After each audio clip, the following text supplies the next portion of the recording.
우리는 요즘 이사야서를 통해서 은혜와 진리를 나누고 있는데 이 이사야서는요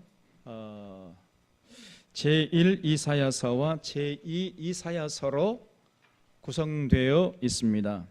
그래서 제1 이사야서는 1장부터 39장까지로 되어 있고 제2 이사야서는 40장부터 66장까지로 되어 있어요.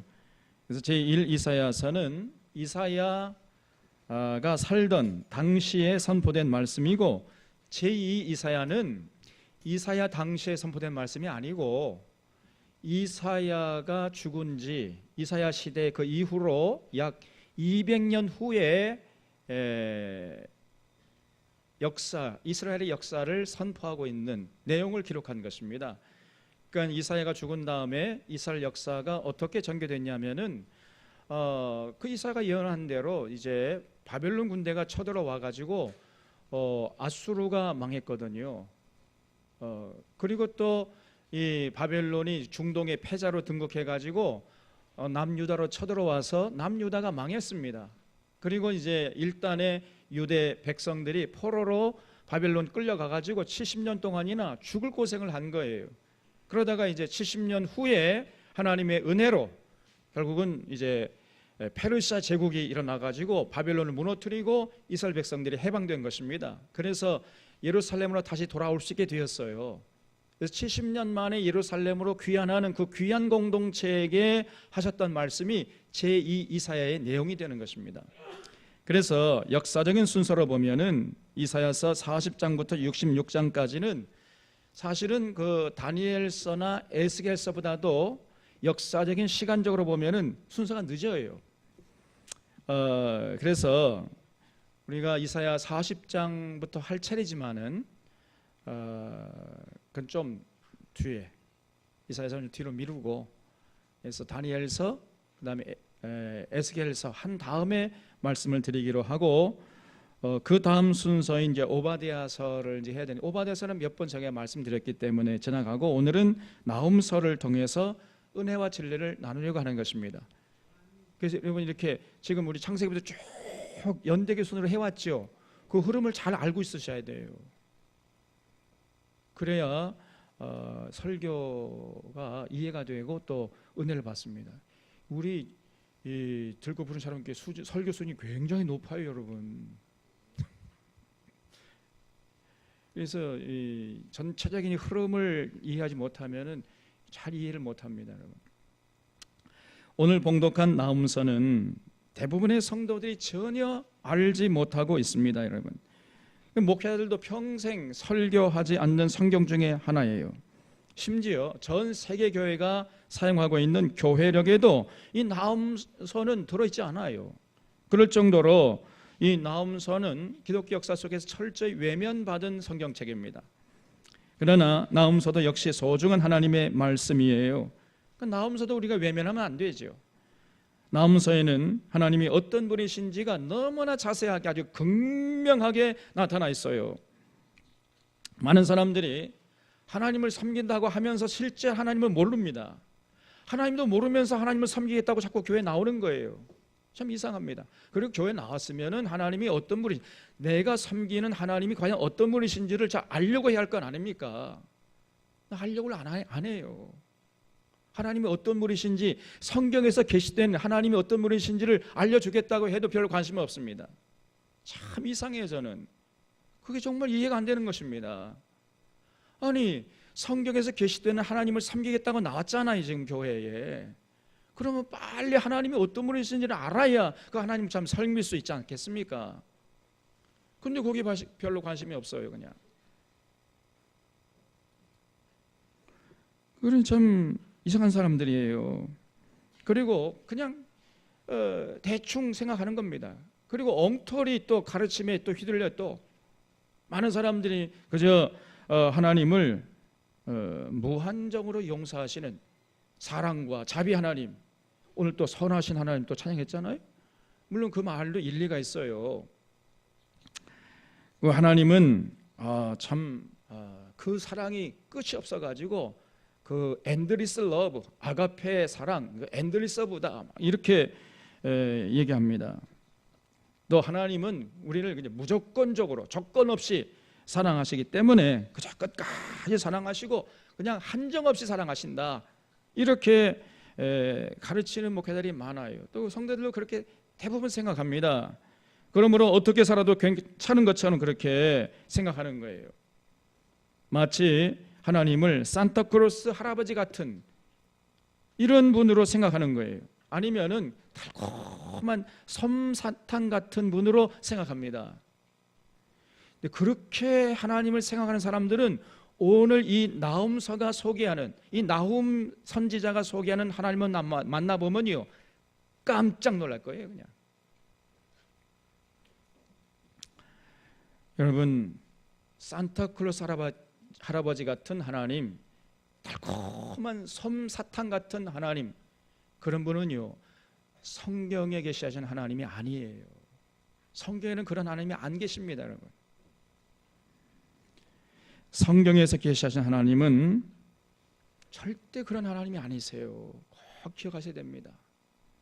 만약에 그런 하나님이시라면은 천국만 있어야 되고 지옥은 없어야 되겠지요. 아니 무한정 끝까지 조건 없이 이렇게 사랑하시는데 누구는 천국 보내고 누구는 지옥 보냅니까? 전부 천국 보내야지. 말이 맞잖아요. 근데 분명히 예수님은 천국과 지옥이 있다고 말씀하셨습니다.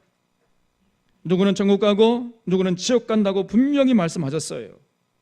그러므로 그런 엉터리 이야기에 우리가 현혹되면 안 돼요. 예수 믿었으면은 이제는 그 예수 믿는 그 믿음에 합당한 열매를 맺어야 됩니다. 회개에 합당한 열매를 맺어야 된다 그랬어요. 이제 예수 믿기 전에 삶을 버리고 이제는 예수님의 가르침에 순종하면서 살아야 합니다. 이것이 성경의 진리예요. 성경은 예수 그리스도의 은혜로 구원받는 자에게는 구별된 삶을 요구하는 겁니다. 예수님께서 말씀하시기를 너희가 거듭나지 않으면 절대로 천국을 볼 수도 없고 천국에 들어갈 수 없다.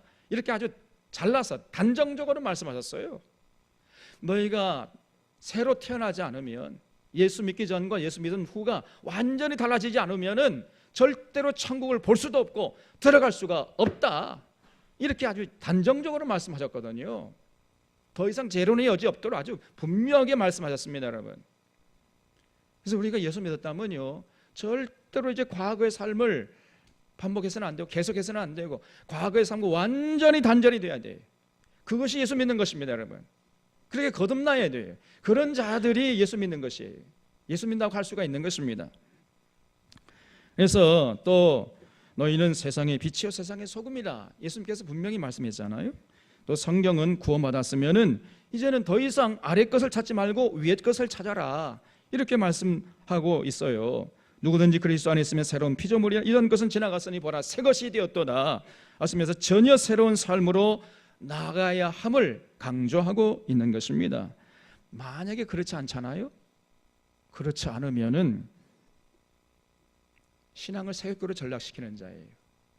그런 자에게는 하나님의 무서운 분노가, 하나님의 무서운 저주 앞에 직면하게 될 것이다 이렇게 말씀하고 있는 거예요.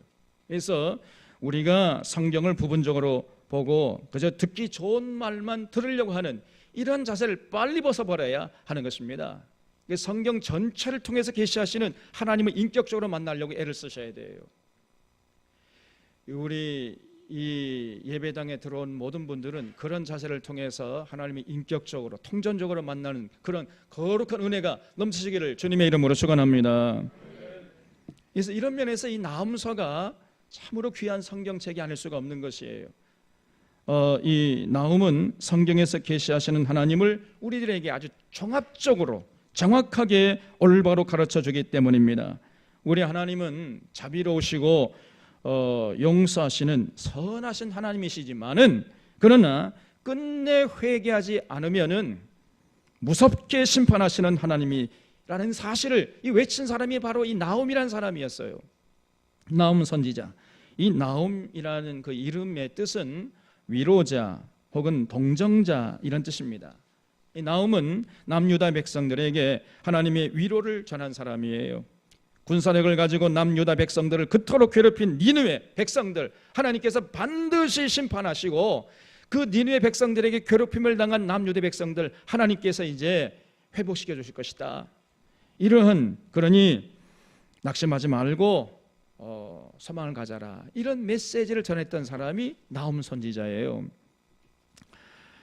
그러면서 이제 당시 남유다 백성들을 위로했던 것입니다. 나훔서 1장 1절을 보겠습니다. 니느웨에 대한 경고, 곧 엘고스 사람 나훔의 묵시의 글이라 그랬어요. 니느웨는 당시 아수르의 수도였습니다. 이 니느웨 백성들이 걸핏하면은요 남유다에 쳐들어온 거예요. 그래가지고 약탈하고 강탈하고 수탈하고 그러고 돌아갔어요. 옛날에 그 일본 놈들이 그냥 걸핏하면은 남해 바다 건너와 가지고 여기 순천 여수 이쪽으로 왔잖아. 이놈들이 아주 해적들 아니었습니까? 이것들이 걸핏하면은 그저 쳐들어와 가지고 농사 다 지어놓잖아요. 그러면 쳐들어와 가지고 배 타고 와서 약탈하고 강탈하고 그러고 갔잖아요. 그래서 만들어진 성이 지금 순천에 남아있죠. 그게 무슨 성입니까? 예? 순천? 외성. 왜 외성이에요?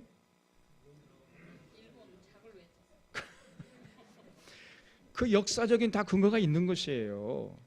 그렇게 괴롭혔어요. 꼭 그 아수르 니느웨 백성들이 그 일본 사람 같은 사람들이었단 말이에요. 그런 짓을 했어요. 그래서 하나님이 그 니느웨 백성을 가만두지 않겠다, 그래서 말씀한 겁니다, 여러분. 그래서 여기 2절 말씀 보면은 여호와는 질투하시며 보복하시는 하나님이시라 그랬어요. 여러분, 우리 하나님이요 질투하시고 보복하시는 하나님이시라는 거예요. 반드시 우리가 기억해야 됩니다. 출애굽기 34장 14절에 보면은 하나님께서 너는 다른 신에게 절하지 말아라, 여호와는 질투라 이름하는 질투의 하나님이시니라, 이렇게 스스로 본인을 소개하고 계십니다. 여러분, 우리 하나님은 질투하는 하나님이세요. 질투는요 사랑의 다른 이름입니다. 사랑하면 반드시 질투하게 되어 있는 것이에요. 하나님이 우리를 사랑하시기 때문에 질투하세요. 하나님이 우리를 사랑하지 않으면요 우리가 뭐 우상 섬기든지 말든지 관심도 없으세요. 질투하지 않으십니다. 그러나 우리를 사랑하시기 때문에 우리가 전심으로 하나님 사랑하지 않으면 하나님이 질투하신다니까요. 하나님은 우리를 사랑하시는 만큼 질투하고 질투하는 만큼 우리를 사랑하시는 거예요.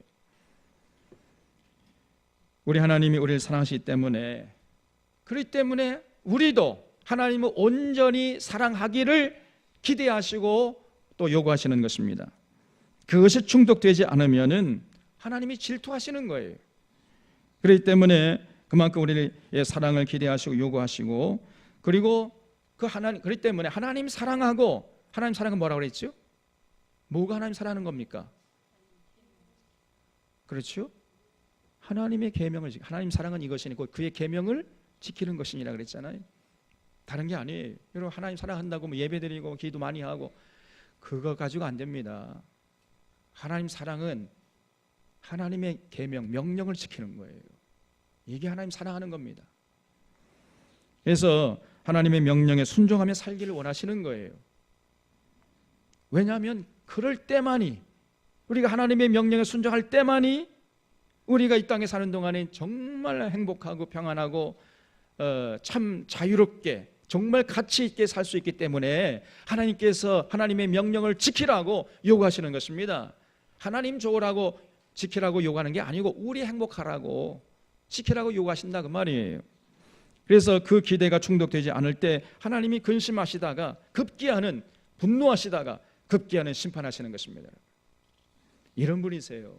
이런 걸 우리 잘 알아야 됩니다. 그래서 2절에 보면 여호와는 보복하시며 진노하시되 자기를 거스르는 자에게 여호와는 보복하시며 자기를 대적하는 자에게 진노를 품으시며 그랬어요. 이런 깜짝 놀랐지요. 이런 하나님이신지 몰랐지요. 아셨어요? 우리 교회는 수준이 높으니까 알지만은요 다른 교회 사람들은 모른다니까. 이런 분이 이제 꿈에도 생각 못하는 거예요. 진짜입니다, 여러분. 전혀 듣도 못한 얘기 하고 있어요. 지금 이 나음이. 우리 하나님은 보복하시며 진노하시는 하나님이시다. 자기를 거스르는 자에게 보복하시며 자기를 대적하는 자에게 진노를 품으신다. 꿈에도 생각 못합니다, 여러분. 이제 그런 분이세요. 그래서 로마서 12장에서 말씀하시기를 원수 갚는 것이 내게 있으니 내가 갚으리라 그랬어요. 우리 하나님이. 우리 하나님은요 보복하시되, 보복하실 때는요 순식간에 그냥 눈 깜짝할 사이에 보복하시는 것입니다. 모든 하나님의 그 크신 능력을 동원하셔가지고 심판하시니까 얼마나 대단하겠습니까? 3절에 여호와의 길은 회오리 바람과 광풍이 있고 구름은 그의 발의 티끌이로다 그랬어요. 이 시적으로 얼마나 멋진 표현인지 알 수가 없습니다.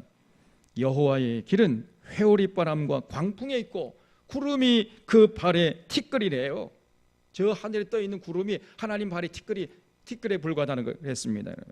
우리 하나님이 회오리 바람과 광풍을 불러오고 구름을 불러와서 분노와 저주를 쏟아부으신다 그 말이지요. 바다를 말리시고 모든 강을 말려버리시는 분이세요. 우리 하나님이 한번 분노하시잖아요. 그러면 산들이 진동하고 작은 산들은 그냥 녹아버립니다. 그 앞에서 모든 피조 세계가 떨 수밖에 없는 것이에요. 그 정도로 우리 하나님의 능력이 대단하십니다. 그러나 우리 하나님은 그렇기 때문에 함부로 분노를 바라시지 않으세요. 하나님이 함부로 분노를 바라시면 아마 우리들은 흔적도 사라져 버릴 것입니다. 하나님은요 한번 분노를 바라시면 대단하시기 때문에 함부로 분노를 바라시지 않습니다. 그래서 3절 말씀 보면 여호와는 노하시기를 더디하시며 그랬어요. 거기다가 줄 쳐보세요. 줄 치고 별표 10개. 이 얼마나 감사한 일인지 알 수가 없어요. 우리 하나님은 분노하실 때 얼마나 더디게 하시는지 알 수가 없어요. 그만큼 하나님이 관대하시다 그 말이죠. 우리 하나님은 참을성이 많으십니다, 여러분. 아무리 큰 죄를 지은 자라 할지라도 돌아올 수 있도록 충분한 시간을 주세요. 반드시 여러 가지 방법으로 경고하신 다음에 그 다음에 분노를 바라시는 하나님이십니다. 그 경고를 하기 전에는 절대로 하나님이 분노하지 않으세요. 그리고 경고하신 후에도 그 형을 선고할 때까지 또 얼마나 더디게 선고하시는지 알 수가 없어요. 그러니까 우리 사람의 입장에서 보면요, 그냥 속이 터져 죽어버려. 그냥 우리 하나님이 너무나 더디게 이렇게 형을 선고하시고 또 집행할 때에도 형을 선고한 다음에 집행할 때에도 또 너무너무 더디게 집행하세요. 얼마나 더딘지 알 수가 없어요. 에덴 동산에서 하나님께서 아담과 하와가 선악과를 따먹는 날에는 정령 죽으리라 이렇게 말씀했죠. 근데 마귀의 시험 받아가지고 아담과 하와가 따먹었잖아요. 근데 그 즉시 죽었습니까? 아니에요. 안 죽었어요. 평생 그저 잘 먹고 살다 죽었습니다. 그 즉시로 심판하실 것 같은데 안 그래요. 하나님이 오래오래 살다가 마침내 죽었어요. 또 히스기야의 아들 므낫세가 하나님을 얼마나 괴롭혔느냐. 무려 55년 동안이나 괴롭혔어요. 근데 하나님이 그 므낫세를 55년 동안이나 꾹 참으시면서 돌아오기를 기다렸습니다. 여러분, 우리 하나님은 노하기를 더디하시는 하나님이세요. 그래서 어떤 죄인을 할지라도 회개하고 돌아올 수 있도록 충분한 시간을 주시는 것입니다. 그리고 만약에 회개하고 돌아오잖아요, 그러면 그 전에 지었던 죄는 생각도 안 하세요. 우리 하나님이 어떤 죄를 할지라도 어떤 악한 자라 할지라도 다 용서하시고 받아주신다 그 말이에요. 다윗처럼 자신의 죄를 자복하고 눈물로 침상을 적시는 자는, 그래서 그 회개의 진정성이 있으면은 그 누구나도 여러분 어떤 죄라도 용서하시는 하나님이십니다. 이것이 우리가 믿는 여호와 하나님이세요. 근데 이것이 전부가 아니라 그랬죠. 노하기를 더디하지만은 그러나 끝까지 회개하지 않으면은 때는요 반드시 심판하시되 그 이전까지 참고 참았던 그 분노까지 그냥 꽃배기로 퍼부으시는 하나님이시다 그 말이세요. 여러분 아무리 기다려도 회개할 생각하지 않고 끝내 회개하지 않는 자는요 반드시 예외 없이 심판하시는 하나님이십니다. 3절을 보겠습니다. 다시 보면 3절에 여호와는 노하기를 더디하시며 권능이 크시며 벌받을 자를 결코 내버려 두지 아니하시느니라 그랬어요. 우리 하나님은 노하기를 더디하시지만은 그러나 끝내 돌아오지 않으면 반드시 심판하시는 하나님이시다 그 말이에요. 많은 사람들이 하나님의 분노가 더디기 때문에 답답해합니다. 그래서 이 마틴 루터는 말하기를 하나님에게 지금 당장 복수해 주시기를 바라는 것이 우리의 실패의 원인 중에 하나다 이렇게 말을 했어요. 우린 지금 당장 저 악한 놈들 하나님께서 그냥 저 번개를 동원해가지고 천둥 번개 쳐가지고 저 번개 맞아 죽어버려나 저것들. 그러면 속이 시원할 것 같지요.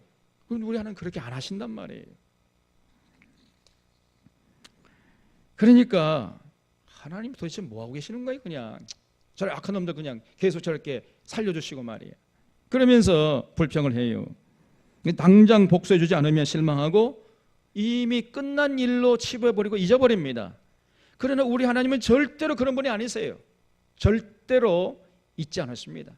아무리 세월이 흘러가도 50년, 100년, 500년, 1000년이 흘러가도 절대로 잊어버린 분이 아니세요.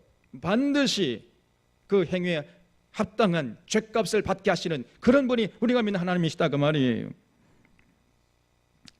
그러다가 아무리 참고 참아도 하나님의 인내와 하나님의 자비하심이 효과가 없게 될 때에 끝내 회개와 순종이 일어나지 않으면 하나님의 주인되심이 멸시되고 오히려 무시되면 하나님이 더 이상 묵고하지 않으시고 그때 일어나서 이제 심판하시는 그런 하나님이시다 그 말이에요. 그런데 우리는 그 순간만 벗어나고 그 상황만 벗어나면 괜찮은 줄 아는 거예요. 그러면 뭐 이제 끝이다 그렇게 생각하는 거예요. 천만의 말씀 만만에 콩떡입니다. 또 사람들은요 잠시 시간만 지나면 다 잊어버리잖아요. 우리 하나님 절대 그런 분이 아니십니다. 결코 잊지 않으세요. 반드시 일어나서 심판하시는 그런 분이십니다. 그러나 시간은 좀 걸려요. 그만큼 참고 참으시는 것입니다. 그런데 많은 사람들이 하나님은 우리에게 복도 못 주시고 저주도 못 하시는 분이야 이러면서 그 하나님의 자비하심의 풍성하심을 조롱하고 멸시하는 겁니다. 아주 어리석은 사람이에요. 로마서 2장 4절에서 바울이 이렇게 가르쳤습니다. 네가 하나님의 인자하심이 너를 인도하여 회개하게 하심을 알지 못하느냐. 그의 인자하심과 용납하심과 길이 참으심이 풍성함을 멸시하느냐. 다만 너의 고집과 회개하지 아니한 마음을 따라 진노의 날 곧 하나님의 의로우신 심판이 나타나는 그날에 임할 진노를 네가 너에게 쌓는도다 이렇게 외쳤어요. 하나님은 일어나 분노하실 때까지 많이 참으시니까 많은 사람들이요 그 하나님의 길이 참으심을 무시하고 멸시해버려요. 이런 자들이 굉장히 많습니다. 여러분 함부로 신앙을 세교교로 전락시키고 그 신앙을 그 자기 뱃속 챙기는 데 사용해버리고 하나님이 참으신 줄 모르는 거예요. 지금 어리석은 자입니다. 그러다가 하나님이 한번 일어나시면요 정말 무서운 거예요. 하나님의 오래 참으심이 갑자기 분노의 불길이 되어가지고 그를 순식간에 태워버리는 겁니다. 5절 말씀에 보면은 그로 말미암아 산들이 진동하며 작은 산들이 녹고 그 앞에는 땅 곧 세계와 그 가운데 있는 모든 것들이 솟아오르는도다. 누가 능히 그의 진노를 감당하리야. 그의 진노가 불처럼 쏟아지니 그로 말미암아 바위들이 깨지는도다 그랬습니다. 여호와 하나님이 분노하시는 날에는요 그 진노를 감당할 자가 아무도 없다는 것이죠. 그동안 하나님의 인내를 멸시하고 조롱하던 자들은 흔적도 없이 사라지고 말 것입니다. 반대로 하나님의 인내를 더욱 두려워하면서 하나님이 인내하실수록 그럴수록 하나님의 뜻을 받들어 살려고 하는 그런 자들이 있어요. 그 많지는 않지만은 있습니다. 근데 그런 자에게는요 그 하나님의 분노의 날이 이제 승리의 날이 된다는 거예요. 7절 말씀에 보면 여호와는 선하시며 환난 날의 산성이시다. 그래서 바로 오늘 그 하나님을 오늘 찬양대가 찬양한 겁니다.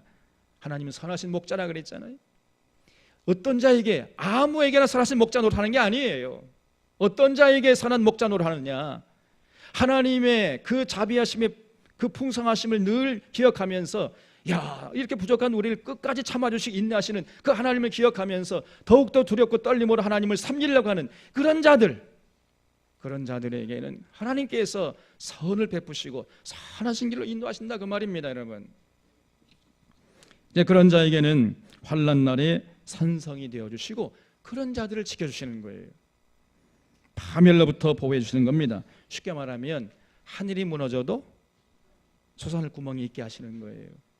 이 우주 만물을 심판하신 날, 그런 날에도 그 하나님의 그 자비하심의 풍성을 믿고 그 하나님을 따라 산 사람들은 솟아날 구멍이 있게 하신다고 말이죠. 또 7절에 하나님은 자기에게 피하는 자들을 아시느니라 그랬습니다.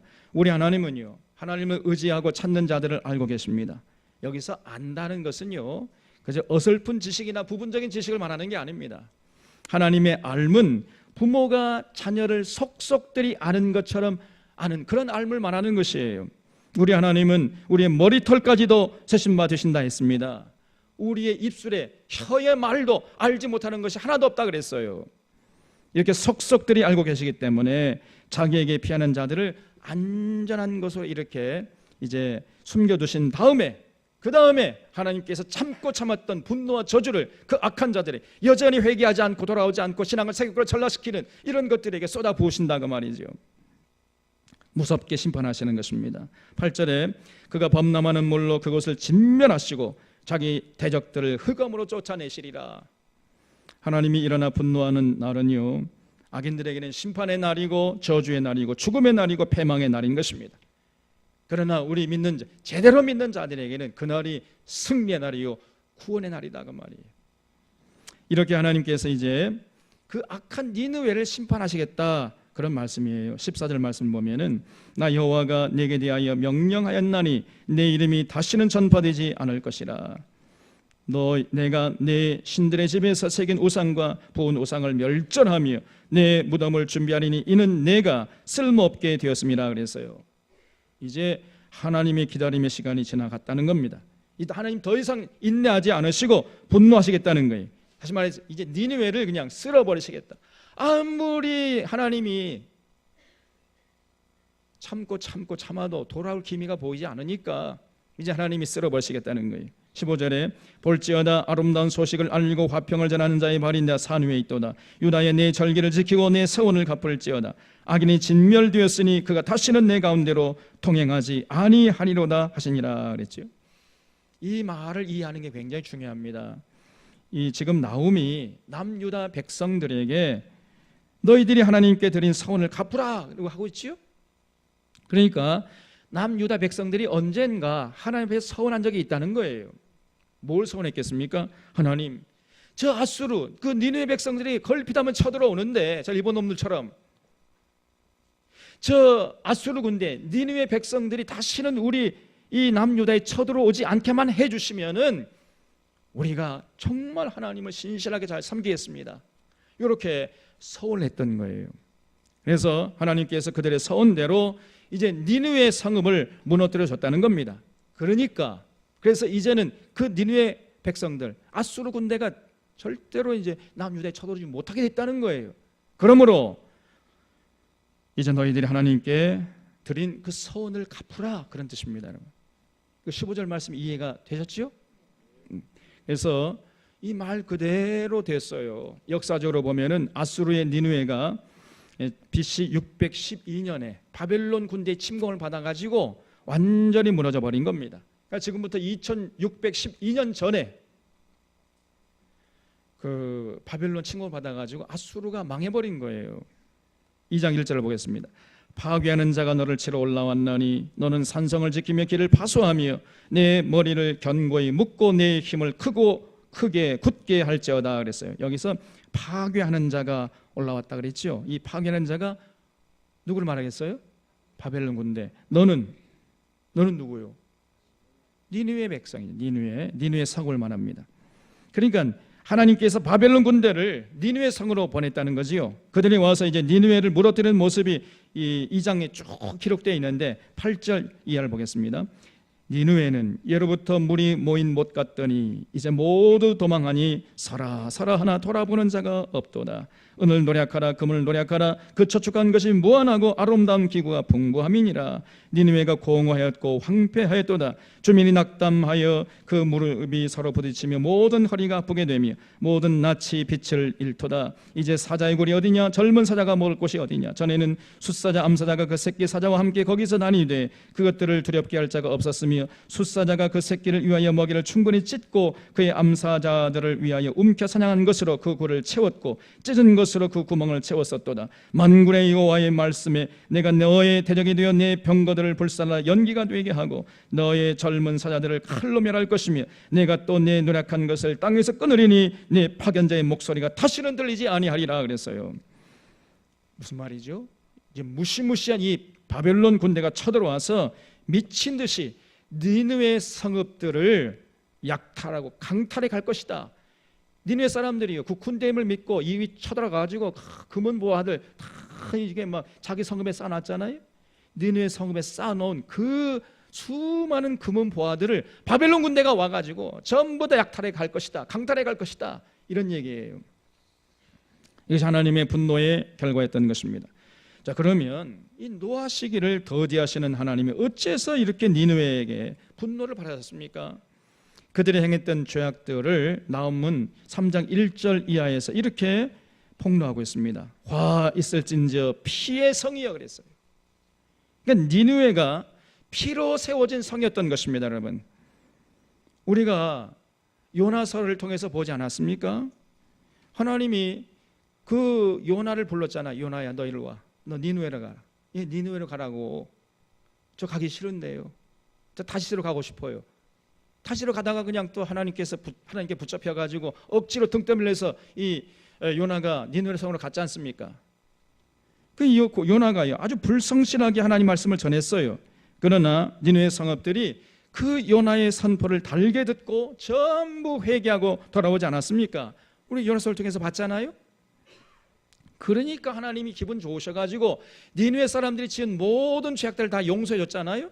그래 니느웨 성읍을 번창케 했습니다. 그랬더니 이 사람들이요 이젠 교만해져 가지고 그 자기 성읍이 번창하고 막 군대 힘이 막강해지니까 그 군대 힘을 믿고 이웃에게 쳐들어가 가지고 온갖 폭력을 저질렀던 것입니다. 그래서 피로 세운 성읍이 니느웨 성읍이었어요. 그래서 화했을진저 피의 성이여 그 안에는 거짓이 가득하고 보학이 가득하며 탈취가 떠나지 아니하는도다. 휙휙하는 채찍 소리, 윙윙하는 병거 바퀴 소리, 뛰는 말 달리는 병거 충돌하는 기병, 번쩍이는 칼 번개 같은 창, 죽임 당한 자의 때, 죽음의 큰 무더기 무수한 시체여 사람이 그 시체에 걸려 넘어지니 이는 마술의 능숙한 미모의 음녀가 많은 음행을 함이라. 그가 그 음행으로 여러 나라를 미혹하고 그의 마술로 여러 족속을 미혹하느니라 그랬어요. 여기 보면은 지금 나홈 선지자가 니느웨 백성들의 죄악을 한마디로 뭐라고 표현합니까? 마술의 능숙한 미모의 음녀가 많은 음행을 행하고 있다, 이렇게 표현하고 있어요. 그리고 그 음행으로 수많은 나라들을 미혹하고 있다고 했습니다, 여러분. 그래서 악수로 역사를 살펴보면요 정말 그러했던 거예요. 하나님께서 그 나라를 부하게 해주니까 그 강한 군대의 힘을 가지고 주변 나라들에 쳐들어가 가지고는요 닥치는 대로 약탈하고 강탈하고 수탈하고 겁탈하고 이런 죄악을 서슴없이 저질렀던 것입니다. 그래서요 아수르 군대가 한번 쫙 지나가잖아요. 나만 아는 게 없었대요. 그래서 인류 역사상 가장 잔인한 군대 중에 하나가 이 아수르 군대라고 합니다. 저 일본 군대, 저 일제시대 그 군대도 아주 악한 군대 중에 하나고, 또 아수르 군대가 그렇게 악한 짓을 했어요. 이런 니느웨였기 때문에 노하기를 더디하신 하나님이 그 니느웨 백성을 심판하시겠다, 이렇게 말씀하셨던 것입니다. 5절에 보라 내가 내게 말하노니 만군의 여호와의 말씀에 내 치마를 걷어올려 너의 얼굴에 이르게 하고 너의 벌거벗은 것을 나라들에게 보이며 내 부끄러운 것을 민족에게 보일 것이요 내가 또 가증하고 더러운 것들을 내 위에 던져 능욕하여 너를 구경거리가 되게 하리니 그때에 너를 보는 자가 나 내게서 도망하며 이르기를 니느웨가 황폐하였도다 누가 그것을 위하여 애곡하며 내가 어디서 너를 위로할 자를 구하리요 하리라 그랬어요. 니느웨 백성들은 하나님이 용서해 주니까, 여러분 그러면 만약에 여러분과 저 같으면은 어떻게 했겠습니까? 만약에 여러분과 제가 그렇게 하나님께 우리의 지은 모든 큰 죄를 용서받았다면 어떻게 해야 되겠어요? 에? 아무런 생각이 없어요? 아이고 잘됐다, 더 큰 죄를 짓자. 그럼 하나님이 더 우리 용서해 주면 더 죄가 많은 곳에 은혜가 많으니까 더 큰 죄를 짓자, 이렇게 하겠습니까? 우리 찬양대원들은 그렇게 안 한다고 이게 그게 정상이죠. 이게 정상인 거예요. 근데요, 이 아수르 사람들은요, 니느웨 백성들은 어떻게 했냐면은 하나님이 자기네 죄를 용서해 주시고 그 성읍을 번창해 주시니까 하나님께 돌아가서 하나님께 감사하기는커녕 그 하나님의 자비하심을요 조롱했어요. 그 하나님의 자비하심, 용서하심의 풍성함을 비웃고, 그러면서 이제 군대 힘을 믿고 이웃나라에 찾아가서 온갖 폭력을 행사했던 것입니다. 한마디로 하면은 하나님의 은혜를 자신들의 세귑거리로 전락시키고 은혜를 원수로 갚았던 거예요. 그러므로 하나님의 분노와 저주의 심판이 그들에게 임했던 것입니다. 그래서 8절 이하를 보겠습니다. 내가 어찌 노아몬보다 낫겠느냐? 그는 강들 사이에 있으므로 물이 돌렸으니 바다가 성루가 되었고 바다가 방어벽이 되었으며, 그랬죠? 여기 노아몬에서 이 노하고 아몬의 합성어예요. 노아몬이라는 것이, 이 노라는 것은 성읍을 말하고 아몬은 애굽 사람들이 섬기던 우상을 말합니다. 그러니까 노아몬이라는 말은 아몬 우상을 섬기는 성읍이라, 이런 뜻이에요. 그래서 이 아몬의 성읍은 이집트의 18왕조의 수도였던 더베를 말합니다. 더베라는 큰 도시인데, 이 더베라는 도시가 얼마나 견고한지, 바다가요 성루가 되었고 그리고 바다가 방어벽이 되었다는 거예요. 그러니까 이 노아몬이라는 성이 얼마나 견고한지를 지금 이렇게 표현하는 것입니다. 그러나 그런 견고한 성읍도 무너졌다는 거예요. 그러니 뭐 바벨론 성읍쯤이야 하나님께서 무너뜨리고 식은죽 먹기라는 거지요. 9절 말씀에 구스와 애굽은 그의 힘이 강하여 끝이 없었고 붓과 루빔이 그를 돕는 자가 되었으나 그가 포로가 되어 사로잡혀갔고 그의 어린 아이들은 길 모퉁이에 매에 침을 당하여 부서졌으며 그의 존귀한 자들은 제비 뽑혀 나뉘었고 그의 모든 권세자들은 사슬에 결박되었나니 그랬어요. 이렇게 강력한 나라였던 구스와 애굽이라는 나라도 하나님의 심판을 면치 못했거늘 하물며 니느웨 성읍쯤 하나님이 무너뜨리 얼마나 손쉽겠느냐, 그런 얘기지요. 그래서 니느웨도 하나님의 심판을 면치 못할 것이다, 이런 말입니다. 11절에 너도 술에 취하여 숨으리라. 너도 원수들 때문에 피난처를 찾으리라. 내 모든 산성은 무화과 나무에 처음 익은 열매가 흔들기만 하면 먹는 자 입에 떨어짐과 같으리라. 너의 가운데 장정들은 여인 같고 내 땅의 성문들은 내 원수 앞에 넓게 열리고 빗장들은 불에 타는도다. 너는 물을 길어 에워싸일 것을 대비하며 너의 산성들을 견고하게 하며 진에게 들어가서 흙을 밟아 벽돌 가마를 소리하라. 거기서 불이 너를 삼키며 칼이 너를 베기를 느치가 먹는 것 같이 하리라 그랬어요. 이제 장차 바벨론 군대에게 니느웨 성읍이 포위당해가지고 마침내 끔찍하게 비참하게 무너질 것이라는 거지요. 15절 하반절에 내가 느치같이 스스로 많게 할지어다. 내가 메뚜기같이 스스로 많게 할지어다. 내가 내 상인을 하늘의 별보다 많게 했으나 느치가 날개를 펴서 날아감과 같고 내 방백은 메뚜기 같고 너의 장소들은 큰 메뚜기 떼가 추운 날에는 울타리에 깃들었다가 해가 뜨면 날아감과 같으니 그 있는 곳을 알 수 없도다 그랬죠. 그러니까 한때 이 니느웨 성이요 상당히 번창했다는 것을 알 수 있습니다. 세계 각지에서요 그 상인들이 니느웨 성으로 몰려들었다는 거지요. 그런 성읍을 하나님이 훅 벌어버리시겠다는 거예요. 그럼 어떻게 됩니까? 이런 메뚜기 떼가 한번 날아왔다가 다시 이제 먹을 게 없으면 날아가 버리잖아요. 그럼 어떻게 되죠? 순식간에 날아가 버리잖아요. 그렇게 전 세계에서 몰려든 상인들이 날아왔다가 순식간에 사라져 버리고 니느웨 성은 폐허가 될 것이다, 이런 얘기입니다, 여러분. 죽은 성읍이 될 것이다. 18절 말씀에 아수르 왕이여 내 목자가 자고 내 귀족은 누워 쉬며 내 백성은 산들에 흩어지나 그들을 모을 사람이 없도다. 내 상처는 고칠 수 없고 내 부상은 중하도다. 내 소식을 듣는 자가 다 너를 보고 손뼉을 치나니 이는 그들이 항상 내게 행패를 당하였음이 아니더냐 하시니라 그랬죠. 그래서 니느웨 성읍이 무너졌다는 소식을 듣는 사람들마다 전부 손뼉을 치면서 좋아할 것이라는 겁니다. 왜냐하면 평소에 워낙 이 니느웨 성읍 사람들에게 행패를 많이 당했기 때문에 니느웨 성읍이 무너졌다 그 소식을 들으면서요, 그 정말 굿뉴스예요. 기쁜 소식, 복음입니다. 야, 니느웨 성이 무너지다니 이제 우리가 더 이상 니느웨 사람들에게 이제 폭력을 당치 않아도 되겠구나. 그러면서 손뼉을 치면서 야, 잘 됐다. 그 참 쌤통이다. 10년 본 체중에 쑥 내려는 것 같구나. 이러면서 좋아했다는 거예요. 여러분 저도 이제 목회자이기 때문에 종종 이 장례가 나잖아요. 그러면 장례식장에 갑니다. 장례식장에 가보면요, 그 사람이 한평생 어떻게 살아왔는지가 그냥 한눈에 드러나 버려요. 속일 수가 없습니다. 정말 무섭습니다. 그래서 한평생 이웃에게 선을 베풀고 더불어 사는 세상을 위해서 헌신한 사람이 이 장례식장에 가보면요, 많은 사람들이 정말 슬퍼하고 애통해합니다. 눈물이 가득해요. 그러나 그저 사는 동안에 한평생 자기 유익만 위해 살고 그저 자기 힘이 있다 해가지고 이웃에게 행패를 부리고 이웃을 못 살게 한 사람의 장례식장에 가보면요, 기쁨이 충만해요. 아, 그럼 잘 죽었다 그럼. 이렇게 겉으로 표현은 못하지만 속으로요, 기쁨이 충만하다니까요. 그런 모습이 보여요. 여러분, 겉으로는요 슬퍼하는 척 이러고 앉아있지만 속에는 기뻐 뛰노는 겁니다. 그러면서 앉아있어요.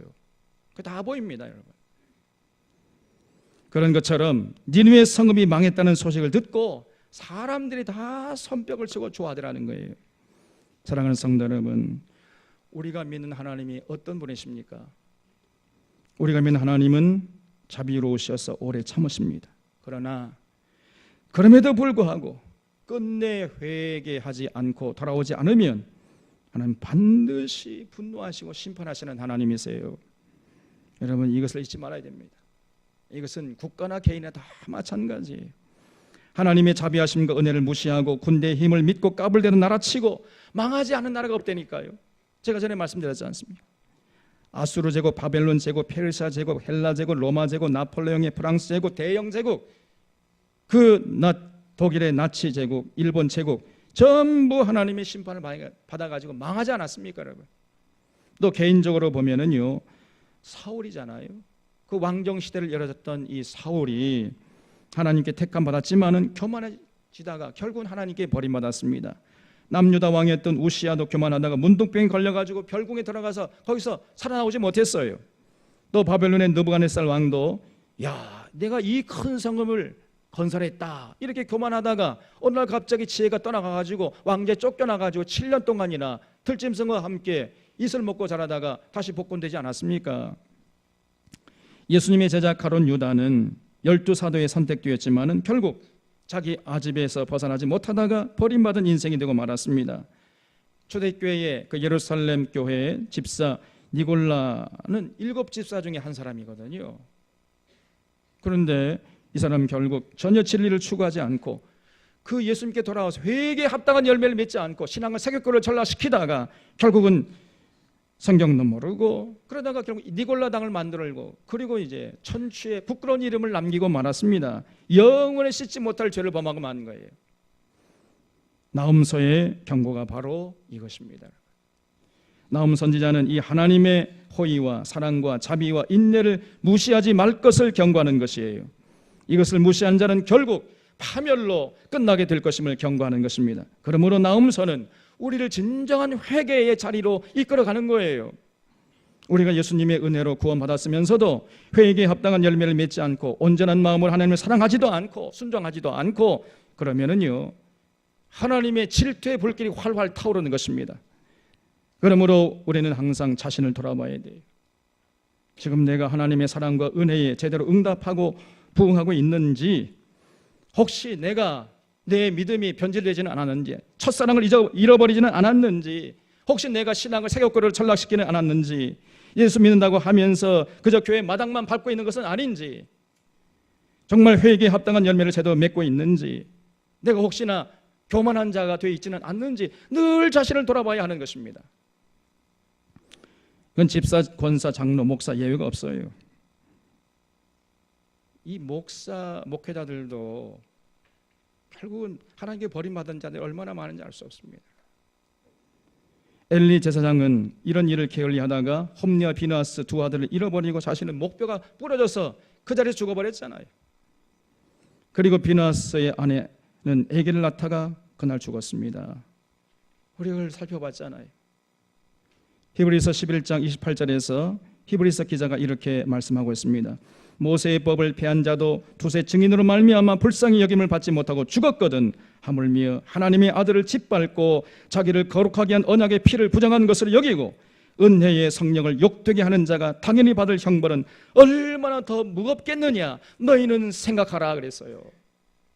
이 무서운 말씀을 우리가 잊지 말아야 됩니다. 여러분, 구약의 신의 산 언약을 지키지 않은 자들에게도 이런 무서운 심판이 임했건을 하물며 독생자 예수 그리스도의 십자가의 은혜를 새곡거리로 전락시키고 성령의 역사를 변질시키는 이런 자들이 받을 형벌이 얼마나 크겠느냐 그 말이에요. 여러분, 그래서 우리가 신앙생활 하려면 제대로 해, 정통으로, 올바로. 그러므로 칼빈은 이렇게 기도했습니다. 전능하신 하나님 아버지, 하나님의 진노가 얼마나 무서운 것인가를 성경을 통해 거울처럼 우리 앞에 놓아주셨으니 우리가 하나님 앞에 겸손할 수 있도록 도와주시옵소서. 우리 자신에 대해 우리 스스로가 낮아지게 하여 주시옵소서. 우리가 종국의 하나님 앞에 설 때까지 우리의 악습에서 깨끗게 하여 주시옵소서. 예수님의 피로 인하여 우리를 위해 예비해 두신 하나님 나라의 영원한 상속을 받을 때까지 우리를 지켜 주시옵소서. 이렇게 기도할 것을 가르쳐 주셨어요. 여러분, 우리도 절대 이 기도를 우리 호흡이 끊어진 그 순간까지 멈추지 말아야 하는 것입니다. 예레미야는 예레미야 9장 23절 이하에서 이렇게 선포했습니다. 여호와께서 이와 같이 말씀하시되 지혜로운 자는 그의 지혜를 자랑하지 말라. 용사는 그 용명을 자랑하지 말라. 부자는 그 부함을 자랑하지 말라. 자랑하는 자는 이것으로 자랑할지니 곧 명철하여 나를 아는 것과 나 여호와는 사랑과 정의와 공의를 땅에 행하는 자인 줄 깨닫는 것이라. 나는 이 일을 기뻐하노라. 여호와의 말씀이니라 그랬습니다. 우리는 이 하나님의 말씀을 뼈속 깊이 새겨야 돼요. 참 지혜로운 자는요 절대로 자신의 지혜를 자랑하지 않습니다. 자신의 지혜를 자랑한다면 벌써 이 사람은 지혜로운 자가 아니에요. 참 용맹한 자는 절대로 자신의 용맹을 자랑하지 않지요. 참 부자는요 절대로 자신의 부를 자랑하지 않습니다. 그 대신 무엇을 자랑합니까? 인애와 공평과 정직을 땅에 행하는 자를 사랑하시는 그 하나님을 자랑하는 거예요. 이런 하나님을 자랑하고 그런 하나님을 알고 있다는 것을 자랑하고 그런 하나님께 돌아가서 그 하나님께 순종하는 자신을 자랑하는 것입니다. 여러분, 우리 산원의 교우들이 이런 성숙한 자들이 될 수 있기를 바랍니다. 결단코 신앙을 새곡거리로 전락시키는 자들이 한 사람도 없기를 바랍니다. 날이 갈수록 더욱 하나님의 사랑과 은혜에 감격하면서 그러므로 더욱 하나님의 규례와 법도와 명령에 순종하면서 참 평안과 기쁨과 참 자유를 만끽하면서 하나님의 거룩한 도구로 끝까지 살아갈 수 있기를 주님의 이름으로 축원합니다. 기도하겠습니다.